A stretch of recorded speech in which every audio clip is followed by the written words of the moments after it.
الحمد لله رب العالمين والصلاة والسلام على سيد المرسلين وخاتم النبيين سيدنا ومولانا محمد وعلى آله وأصحابه أجمعين أما بعد فأعوذ بالله من الشيطان الرجيم بسم الله الرحمن الرحيم والله أعلم بأعدائكم وَكَفَى بِاللَّهِ وَلِيًّا وَكَفَى بِاللَّهِ نَصِيرًا صدق اللہ مولانا العظیم۔ سامعین کرام، السلام علیکم ورحمۃ اللہ وبرکاتہ۔ اللہ رب العزت جل وعلا کی ہم پر بے پناہ مہربانی ہے کہ اس نے ہمیں آقائے نامدار احمد مختار مدنی تاجدار دونوں جہاں کے سردار حضرت محمد مصطفیٰ رسول خدا صلی اللہ تعالی علیہ وآلہ وسلم کی بابرکت امت میں پیدا فرمایا۔ حضرات گرامی، آج کی نشست میں جس آیت مبارکہ کی تلاوت کا میں نے شرف حاصل کیا وہ سورہ نساء کی 45ویں آیت ہے، آیت نمبر 45۔ پروردگار عالم ارشاد فرما رہا ہے واللہ اعلم باعدائکم، اللہ بہتر جانتا ہے کہ تمہارے دشمن کون ہیں۔ تمہارے دشمنوں کو تم نہیں جانتے ہو، تمہارا رب جانتا ہے۔ تمہارے دشمنوں سے تم بے خبر ہو، بے خبر رہ سکتے ہو، مگر تمہارا رب بے خبر نہیں ہے۔ وَكَفَى بِاللَّهِ وَلِيًّا، اللہ کافی ہے تمہاری سرپرستی کے لیے، تمہاری حفاظت کے لیے۔ وَكَفَى بِاللَّهِ نَصِيرًا، اور اللہ بس ہے تمہاری مدد کرنے کے لیے۔ اس سے آگے کی آیت میں اللہ تعالیٰ نے یہ بتایا کہ یہود و نصارہ کی یہ سازش ہے کہ مسلمان کسی بھی طرح راہ حق سے بھٹک جائیں اور جنت میں جانے کی لیاقت ان سے نکل جائے۔ پروردگار نے کہا کہ اے مومنو، تمہارے دشمن یہ یہود و نصارہ ہیں، اور کون کون تمہارا دشمن ہے تمہارا پروردگار جانتا ہے۔ یہ دشمن تمہارا کیا بگاڑیں گے؟ تمہارا پروردگار تمہارے دشمن کو جب چاہے گا ہلاک کر دے گا، اور تمہیں فکر مند ہونے کی ضرورت نہیں ہے۔ اللہ تمہارا ولی ہے، اللہ تمہارا دوست ہے، تمہارا حمایتی ہے۔ کیا اس کی حمایت، کیا اس کی حفاظت تمہارے لیے کافی نہیں ہے؟ اور یہ بھی سنو وَكَفَى بِاللَّهِ نَصِيرًا، مدد کرنے والا اللہ تعالیٰ یہ تمہارے لیے بس ہے۔ کفا کا لفظ کفایت سے بنا ہے، جس کا معنی ہے بس ہو جانا۔ جب بس کی بات ہو جاتی ہے تو اس سے آگے کی بات کی ضرورت ہی نہیں۔ اللہ تمہاری مدد کے لیے کافی ہے، تو پھر دوسرے سہارے کی یا دوسرے مددگار کی یا کسی اور کے سپورٹ کی تمہیں ضرورت ہی نہیں ہے۔ من الذین ہادوا، یہودیوں میں جو لوگ یہودی بن گئے ان لوگوں میں چند ایسے بھی ہیں یحرفون الکلم عن مواضعہ، بات کو اس کے مقام سے ہٹا دیتے ہیں۔ یعنی اللہ کی کتاب توریت میں اللہ کی جو بات ہوتی ہے اسے ہٹا دیتے ہیں، تحریف کرتے ہیں، اس کے اندر رد و بدل کر دیتے ہیں۔ وَيَقُولُونَ، اور وہ لوگ کہتے ہیں سمعنا، ہم نے سنا۔ جب نبی کریم صلی اللہ تعالی علیہ وآلہ وسلم ارشاد فرماتے ہیں، حضور پرنور سید عالم صلی اللہ علیہ وسلم جب نصیحت فرماتے ہیں تو یہ ظالم اہل کتاب کہتے ہیں کہ سمعنا، ہم نے سنا، اور کہتے ہیں وعصینا، ہم نے نافرمانی کی۔ یہ کیسی بدترین شرارت تھی ان ظالموں کی کہ اللہ کے محبوب اپنے نورانی ارشادات سے نواز رہے ہیں، اور ان موتیوں کو سمیٹنے کے بجائے، ان خزانوں سے فیضیاب ہونے کے بجائے یہ لوگ کہتے تھے سمعنا وعصینا، ہم نے سنا اور نافرمانی کی۔ سمعنا تو اونچی آواز میں کہتے تھے، وعصینا دل میں کہہ لیتے تھے، کیونکہ ان منافقوں کو صحابہ کا بڑا ڈر تھا۔ صحابہ اگر سن لیں گے تو پھر ان کی کھال اتار لی جائے گی، لہذا صحابہ کے سامنے کہتے سمعنا اور دل میں کہتے عصینا، تو یہ دونوں انہی کی بات ہے، ایک اونچی آواز میں ایک دبی آواز میں۔ واسمع، اور کہتے کہ یا رسول اللہ سنو، غیر مسمعین، اس طرح سنو کہ آپ کو سنائی نہ دے، یعنی ہماری بات سنو مگر آپ کو سنائی نہ دے۔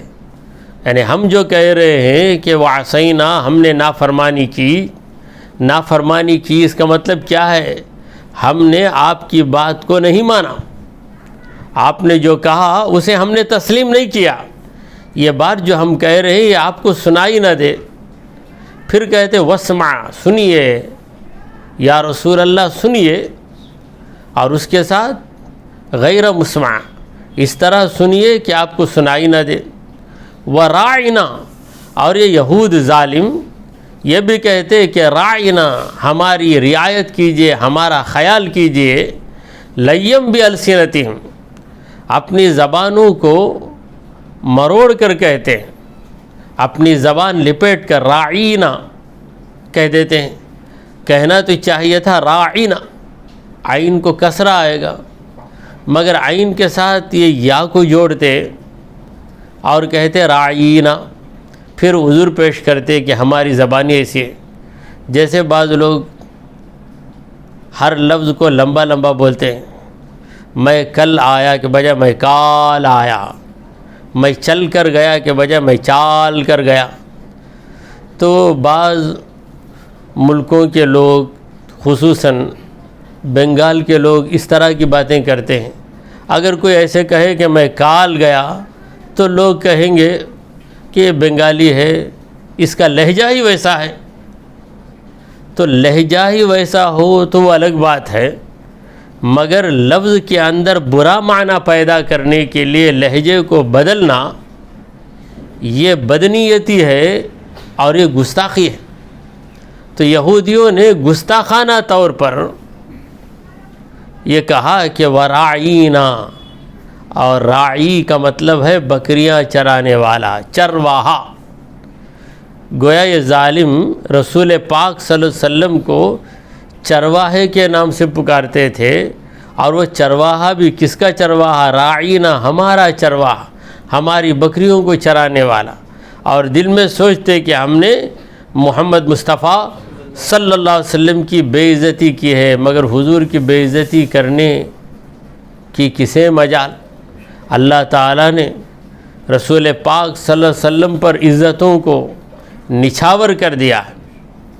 تو یہ ڈر ڈر کر کہتے تھے راعینا لیم بالسنتہم، اپنی زبانوں کو مروڑ کر لپیٹ کر، وطعنا فی الدین، اور دین میں طعنہ زنی کرنے کے لیے، یعنی دین کے اندر عیب بتاتے ہوئے، دین میں عیب بتانا، نبی کی توہین کرنا، یہ دو بری خصلتیں ہیں یہودیوں کی۔ تو جس کے اندر بھی یہ دو بری خصلتیں آ جائیں گی وہ انہی کا ہم مسلک، ہم مشرب اور انہی کے طریقے پر مانا جائے گا۔ اب انہیں کیا کرنا چاہیے؟ ان ظالموں نے چار غلطیاں کی ہیں۔ پہلی غلطی یہ ہے کہ عصینا کہا، جس کا مطلب ہے یا رسول اللہ ہم نے آپ کی بات کو نہ مانا۔ یہی بہت بڑا جرم ہے، کیونکہ نبی کریم صلی اللہ تعالی علیہ وآلہ وسلم کی بات کو نہ ماننا در حقیقت اللہ کی بات کو نہ ماننے کے برابر ہے۔ اور دوسری غلطی یا دوسرا جرم ان لوگوں نے یہ کہا کہ غیر مسمعین کہا، یعنی یا رسول اللہ آپ کو سنائی نہ دے، یعنی آپ کے مبارک کانوں کی طاقت کم ہو جائے، اتنی کم ہو جائے کہ ہماری باتیں آپ کو سنائی نہ دے۔ ان ظالموں کو کیا پتہ کہ رسول کریم صلی اللہ علیہ وسلم نے فرمایا کہ انی اسمع صریر الاقلام، لوح محفوظ پر جو قلم چلتا ہے وہ قلم کے چلنے کی آواز، صریر اقلام، قلم کی سرسراہٹ کو میں سن لیتا ہوں، صریر اقلام کو میں سن لیتا ہوں۔ تو جن کی سماعت کا یہ عالم ہو کہ وہ دور کی آواز کو بھی سنے، نزدیک کی آواز کو بھی سنے، دور و نزدیک کے سننے والے وہ کان لعل کرامت پہ لاکھوں سلام۔ ایسے مبارک کان والے کے بارے میں یہ ظالم کہہ رہے تھے کہ غیر مسمع، ہماری بات آپ کو سنائی نہ دے۔ تو یہ دوسری غلطی ہوئی ان کی۔ اور تیسری غلطی رائنا، جو انہوں نے بری نیت سے کہا۔ صحابہ بھی رائنا ہی کہتے تھے، مگر صحابہ کی نیتوں میں فتور نہیں تھا، ان کی نیتوں میں پاکیزگی تھی۔ وہ اسی معنی کو ذہن میں رکھ کے کہتے تھے کہ یا رسول اللہ ہماری رعایت کیجئے، ہمارا خیال کیجئے، ہمارا لحاظ کیجئے۔ مگر ان ظالموں نے جب لہجہ بدل کر عین کے بعد یا کا اضافہ کر کے غلط معنی میں رائنا کہنا شروع کر دیا، تو اللہ نے صحابہ کو رائنا کہنے سے ہمیشہ کے لیے منع کر دیا۔ پروردگار عالم نے کہا یا ایھا الذین آمنوا لا تقولوا رائنا، اے مومنو تم لوگ رائنا مت بولو، وقولوا انظرنا، اور انظرنا کہو، یا رسول اللہ ہم پہ نظر کیجئے۔ انظرنا ایسا لفظ ہے کہ اس میں وہ لوگ تبدیلی نہیں کر سکتے۔ اگر انظرنا کو ذرا بدل کر انصرنا کہیں گے تو مطلب ہوگا یا رسول اللہ ہماری مدد کیجئے۔ اگر بدل کر انظرنا کہیں گے تو مطلب ہوگا یا رسول اللہ ہمیں مہلت دیجئے۔ یعنی وہ لفظ ہی ایسا ہے کہ اسے کتنا بھی بدلو اس کے اندر استغاثہ کا معنی ہی آئے گا، یعنی نبی کریم صلی اللہ علیہ وسلم سے مدد مانگنے کا مطلب ہی آئے گا۔ تو چوتھی غلطی ان کی ہے کہ وہ طعنا فی الدین، دین کے اندر انہوں نے عیب کو تلاش کیا۔ دین بے عیب ہے، کیونکہ بے عیب خدا کا اتارا گیا، بے عیب نبی پر اتارا گیا، تو دین میں کوئی عیب نہیں ہے۔ مگر یہ ظالم دین کے اندر کوئی نہ کوئی کمی خامی بتانے کی کوشش کرتے تھے۔ وَلَوْ أَنَّهُمْ قَالُوا، کاش اگر وہ کہتے سمعنا وَأَطَعْنَا، سمعنا وَأَطَعْنَا، ہم نے سنا، ہم نے فرما برداری کی، تو ان کے لیے کتنا بہتر ہوتا۔ سمعنا وَأَطَعْنَا، حالانکہ ظالموں نے کیا کہا؟ سمعنا وعصینا، ہم نے سنا، ہم نے نافرمانی کی۔ اللہ کہتا ہے کہ وہ کہنے کے بجائے اگر یہ لوگ اس طرح کہتے تو ان کا مقام بہت بلند ہو جاتا، مگر سمعنا وعصینا کہنے کی وجہ سے یہ لوگ جہنم کا ایندھن بننے کے قابل بن گئے۔ اگر کہتے سمعنا واطعنا، ہم نے سنا، ہم نے اطاعت کی، ہم نے اپنی گردنوں کو جھکا لیا، ہم نے یا رسول اللہ آپ کی ہر بات کو تسلیم کر لیا، واسمع، اور کہتے یا رسول اللہ سن لیجئے، ونظرنا، ہم پہ نظر کیجئے۔ واسمع غیر مسمعین کہنے کے بجائے واسمع ونظرنا کہتے، ہماری بات سنیے، ہم پہ نظر ڈال دیجئے۔ اگر ایسا کہتے لَكَانَ خَيْرًا لَهُمْ، تو ان کے لیے بہتر ہوتا۔ اگر یہ کہتے تو ان کے لیے بہتر ہوتا، تو اس کا مفہوم مخالف یہ ہوا کہ ان کی جو اگلی باتیں تھیں سمعنا وعصینا واسمع، یہ ساری چیزیں کان شر لہم، ان کے لیے بری بات تھی، ان کے لیے اس میں مصیبت ہے، کیونکہ نبی کی گستاخی کرنے والا رب کے عذاب سے بچ نہیں سکتا۔ لَكَانَ خَيْرًا لَهُمْ، تو یہ بات یعنی یا رسول اللہ ہم نے آپ کی بات کو سن لیا، آپ کی اطاعت کی، آپ ہماری بات سنیے، ہم پہ نظر کیجئے، یہ ساری باتیں کہتے تو ان کے لیے بہتر ہوتا، لکان خیر لہم واقوم، اور یہ بات زیادہ سیدھی بات ہوتی، تو ان کی وہ بات ٹیڑھی بات تھی. سمعنا وعصینا ٹیڑھی بات، سمعنا واطعنا یہ سیدھی بات ہے. واسمع غیر مسمع یہ ٹیڑھی بات، واسمع ونظرنا یہ سیدھی بات. ولیکن لعنہم اللہ بکفرہم، مگر وہ لوگ کیوں نہیں سدھرتے، سیدھی راہ پر کیوں نہیں آتے، رسول پاک صلی اللہ علیہ وسلم کی فرما برداری کیوں نہیں کرتے؟ اس کی وجہ کیا ہے؟ ولیکن لعنہم اللہ بکفرہم، ان کے کفر کی وجہ سے اللہ تبارک و تعالی نے ان پہ لعنت کی. فلا یؤمنون الا قلیلا، تو وہ لوگ ایمان نہیں لائیں گے، الا قلیلا مگر کم، تو وہ لوگ کم ایمان لائیں گے. کا ایک مطلب یہ ہوا کہ وہ پورے طور پر ایمان نہیں لائیں گے، بعض باتوں پر ایمان لائیں گے، بعض کا انکار کر دیں گے. جو بات ان کے مطابق موافق ہوگی اس پر ایمان لائیں گے، جو بات ان کے مزاج کے خلاف ہوگی اس کا انکار کر دیں گے. اور قلیلاً تعداد کی طرف بھی اشارہ ہے، یعنی ان لوگوں میں اہل کتاب میں جو بڑی تعداد میں ہیں، کم لوگ ایمان لائیں گے اور اکثر لوگ بے ایمان ہی رہیں گے. آیت ختم ہوئی. یا ایہا الذین اوتوا الکتاب، اے اہل کتاب، اے وہ لوگ جنہیں کتاب دی گئی، آمنو ایمان لاؤ، بما نزلنا اس کتاب پر ایمان لاؤ جسے ہم نے اتارا ہے. اور اس کتاب کی کیفیت کیا ہے؟ مصدقا لما معکم، تمہارے پاس جو کتاب ہے اس کی تصدیق کرتی ہے یہ کتاب. یعنی قرآن مجید توریت و انجیل کی تکذیب نہیں کرتا بلکہ تصدیق کرتا ہے. قرآن کا یہ دعویٰ ہے، قرآن کا یہ دعویٰ ہے کہ توریت کتاب برحق ہے، انجیل کتاب برحق ہے، تو ایمان لے آؤ. یعنی اگر یہ قرآن انکار کر دیتا توریت کا تو تم لوگ یہ کہہ سکتے تھے کہ ہماری کتاب کو جو قرآن جھٹلا رہا ہے اسے ہم کیسے مانیں.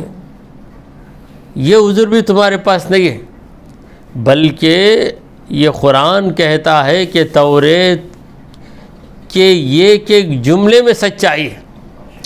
توریت کے ایک جملے کا بھی کوئی انکار کرتا ہے تو مسلمان نہیں رہتا. اصلی توریت کی بات چل رہی ہے یہاں پہ، اصلی انجیل کی بات چل رہی ہے. اصلی توریت، اصلی انجیل یہ دونوں خدا کی کتابیں ہیں. ان دو کتابوں کی ہر بات پر مسلمان کا ایمان ہے، مسلمان کا یقین ہے. تو ایسی کتاب پر ایمان لے آؤ جو تمہاری طرفداری کر رہی ہے. یہ کتاب تمہاری طرفداری کر رہی ہے، یہ قرآن تمہارا سپورٹر ہے، تمہارا اپوننٹ نہیں ہے، تمہارا مخالف نہیں ہے، بلکہ تمہاری موافقت کر رہا ہے. من قبل ان نطمس وجوہا، ایمان لے آؤ اس سے پہلے کہ ہم چہروں کو پھوڑ دیں، چہروں کو مسخ کر دیں.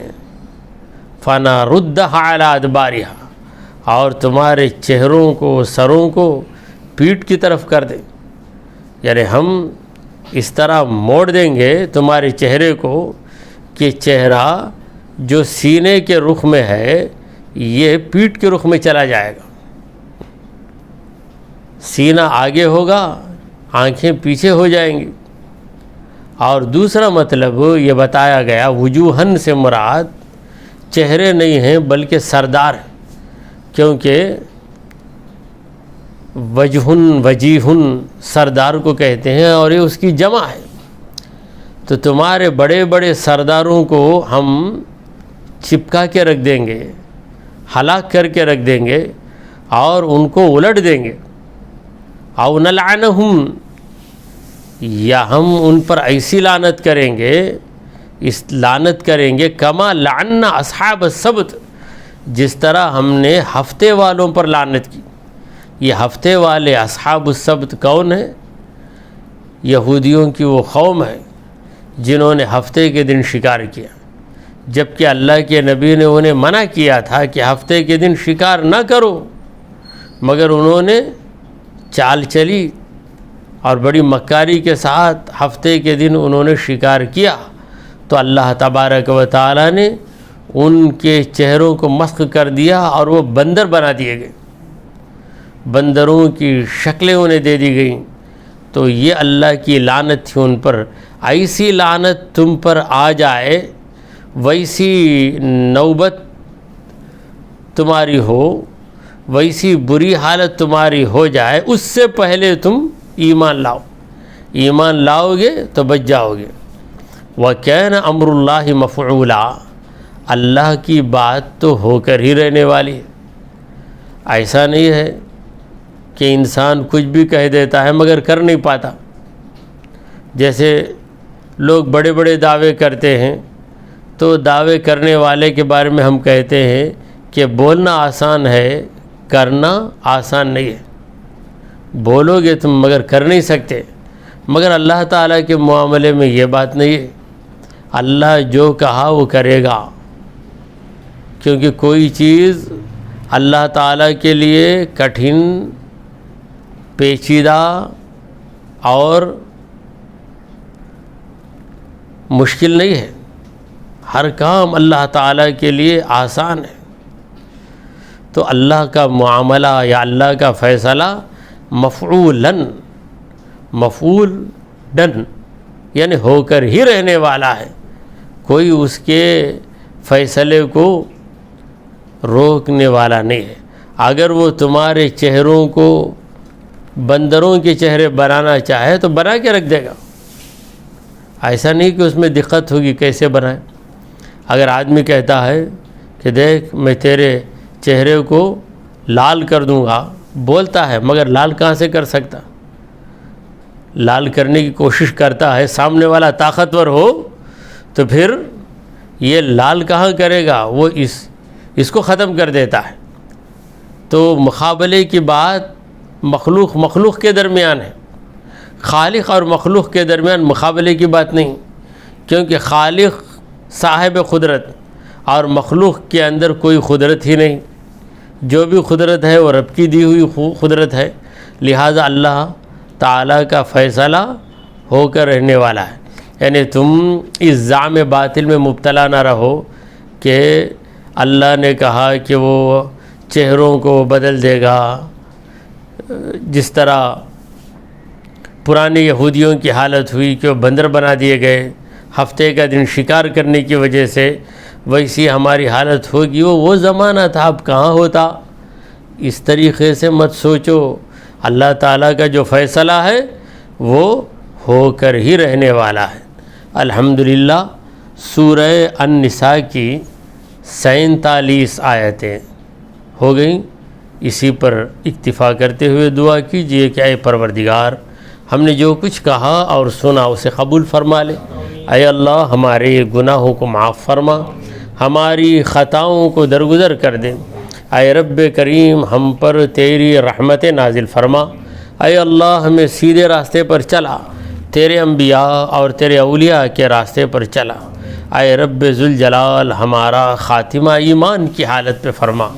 اے رب کریم محشر کے دن ہماری لاج رکھ لے، ہم سب کو نبی کریم صلی اللہ تعالی علیہ وآلہ وسلم کی شفاعت نصیب فرما، حضور کے حوض کوثر کے پانی سے سیراب فرما۔ وصلی اللہ تعالی علی خیر خلقہ سیدنا و مولانا محمد وعلی آلہ واصحابہ اجمعین۔ الفاتحہ۔ بسم اللہ الرحمن الرحیم۔ مالک یوم الدین، ایاک نعبد و ایاک نستعین، قل هو اللہ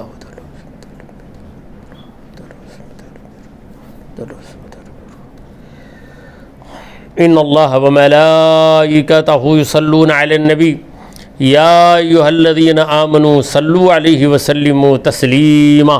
اللہم صلی علی سیدنا و مولانا محمد وعلی آل سیدنا و مولانا محمد وبارک وسلم۔ سبحان ربک رب العزت عما یصفون وسلام علی المرسلین والحمد للہ رب العالمین.